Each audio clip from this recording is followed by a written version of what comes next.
Hi, welcome back to Taste It YouTube channel. Today I'm going to make a spicy chicken curry. Are you interested? Let's join with me. Get crushed ginger, garlic, sliced red onion and curry leaf, and some spices like chili powder, roasted curry powder, turmeric and salt. First, season your chicken, adding all your spices, and keep it aside 10 to 15 minutes. Get a pan or wok. Put some coconut oil into it, and ginger, garlic and onion, and curry leaves. Easy, hey?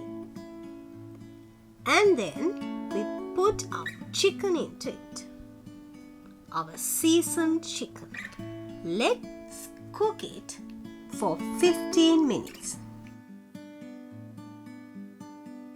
Put some coconut cream into it and cook a couple of minutes more. And you're done. I hope you enjoy this spicy chicken curry. Enjoy!